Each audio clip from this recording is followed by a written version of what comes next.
एक बार की बात है, एक सुंदर नदी के किनारे एक शहर बसा हुआ था। शहर के लोग बहुत खुशी से रहते थे। नदी के पानी का इस्तेमाल वो अपनी फसलों और घरों के लिए करते थे। लेकिन एक साल बारिश बहुत ज्यादा हो गई। नदी में बारिश आ गई और पानी किनारों से बाहर बहने लगा। लोगों को अपने घर छोड़कर दूसरी जगह रहने जाना पड़ा।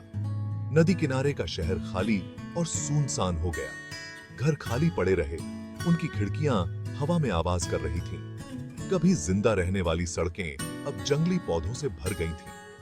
कभी जिंदगी से भरा हुआ शहर अब शांत और खामोश था। वो किसी के वापस आने का इंतजार कर रहा था। शहर से ज्यादा दूर नहीं, एक घना और हरा भरा जंगल था। वहां बहुत सारे जानवर रहते थे, जिनमें शानदार हाथियों का एक झुंड भी था।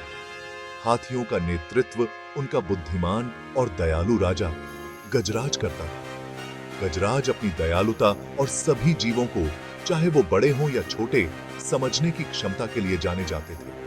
उसके बड़े बड़े कान थे, जिन्हें वो पंखे की तरह हिलाता था। उसकी एक लंबी सूंड थी, जिसका इस्तेमाल वो हाथ की तरह करता था। गजराज अपने झुंड की रक्षा करता था और उन्हें जंगल के साथ मिलजुल कर रहना सिखाता था।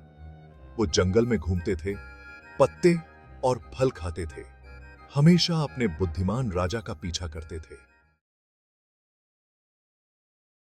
एक साल बारिश नहीं हुई। जंगल सूख गया और मुरझा गया। जानवर जिन पानी के गड्ढों पर निर्भर थे, वो सूखने लगे। हाथी सबसे बड़े होने के कारण पानी की कमी को सबसे ज्यादा महसूस कर रहे थे। वो दिन ब दिन कमजोर होते जा रहे थे।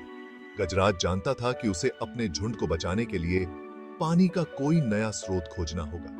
उसे अपने पूर्वजों द्वारा सुनाई गई नदी किनारे के एक शहर की कहानियां याद आईं। उसने अपने झुंड को वहां ले जाने का फैसला किया।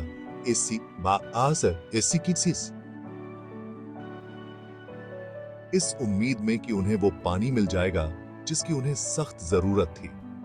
यात्रा लंबी और थका देने वाली थी, लेकिन पानी मिलने की उम्मीद ने उन्हें आगे बढ़ाया।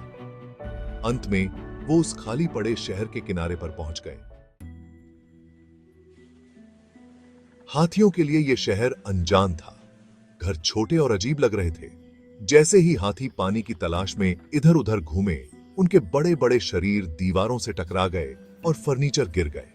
उन्हें इस बात का पता नहीं था कि यह खाली पड़ा शहर चूहों के एक समूह का घर बन गया है।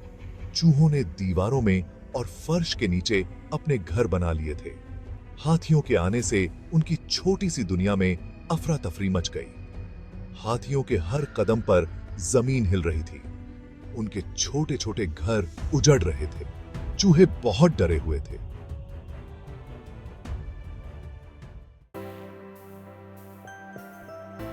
भाग 5। बड़े दिल वाला एक छोटा राजा। चूहे जानते थे कि उन्हें कुछ करना होगा। वो भागे भागे शहर के चौराहे पर इकट्ठा हुए। उनके छोटे छोटे दिल जोर जोर से धड़क रहे थे। उनका नेता मुस्कुराज नाम का एक बहादुर छोटा चूहा आगे आया। मुस्कुराज भले ही छोटा था, लेकिन अपनी तेज सोच और दयालु दिल के लिए जाना जाता था। उसने कहा, हमें हाथी राजा से बात करनी चाहिए। हमें उनसे हमारे शहर को शांति से छोड़ने के लिए कहना चाहिए। बाकी चूहे डरे हुए थे। वो इतने छोटे जीव उस विशाल हाथी राजा के पास कैसे जा सकते थे? लेकिन मुस्कुराज अड़ा रहा। उसने कहा, हमें कोशिश करनी चाहिए। हमारी जिंदगी इस पर निर्भर करती है।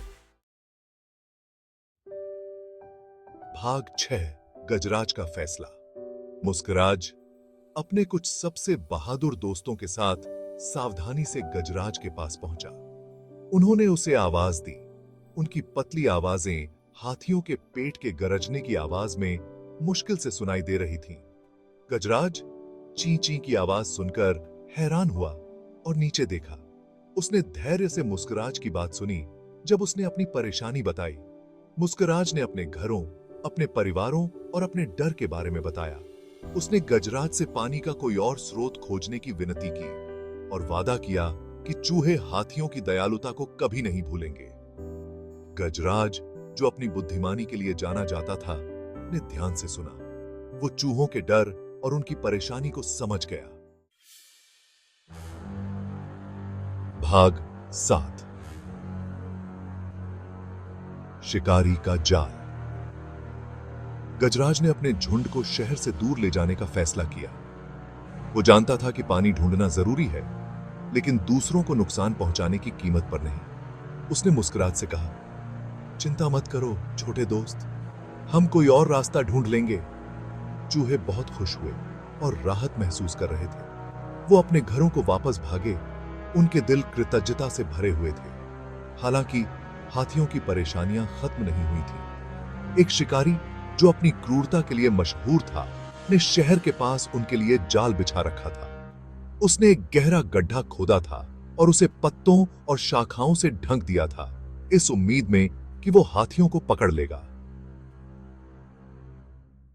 जैसे ही हाथी कमजोर और थके हुए गजराज का पीछा कर रहे थे, वो जाल में फंस गया। भाग 8। एक छोटा नायक बचाव के लिए आता है। बाकी हाथियों ने डर के मारे चिंगाड़ लगाई और गजराज को बाहर निकालने की कोशिश की, लेकिन गड्ढा बहुत गहरा था। अपने राजा को खतरे में देखकर उन्होंने जोर जोर से चिंगाड़ लगाई। उनकी आवाजें पूरे जंगल में गूंज उठी। आवाज शहर में रहने वाले चूहों तक पहुंची। हाथियों की मदद की गुहार को पहचानते हुए मुस्कुराहट जानता था कि उन्हें एहसान का बदला चुकाना होगा। उसने अपने पूरे समूह को इकट्ठा किया और सैकड़ों चूहे आवाज की तरफ दौड़ पड़े।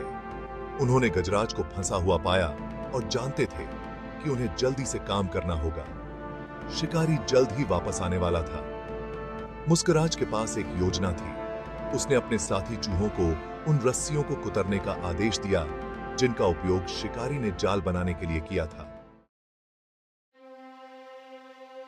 भाग 9। एक अटूट बंधन। चूहे छोटे लेकिन ताकतवर बिना रुके काम करते रहे। उनके नुकीले दांत रस्सियों को कुतर रहे थे। एक एक करके रस्सियां कमजोर होती गई। अंत में एक झटके के साथ आखिरी रस्सी भी टूट गई। गजराज आजाद था। वो गड्ढे से बाहर चरज गया। उसका दिल उन छोटे जीवों के लिए कृतज्ञता से भर गया जिन्होंने उसकी जान बचाई थी। उसने मुस्कुराहट को नीचे झुककर प्रणाम किया और कहा, तुमने मेरी जान बचाई है छोटे दोस्त, मैं हमेशा तुम्हारा ऋणी रहूंगा। मुस्कुराहट मुस्कुराया और जवाब दिया, हम सब एक दूसरे से जुड़े हुए हैं महान गजराज।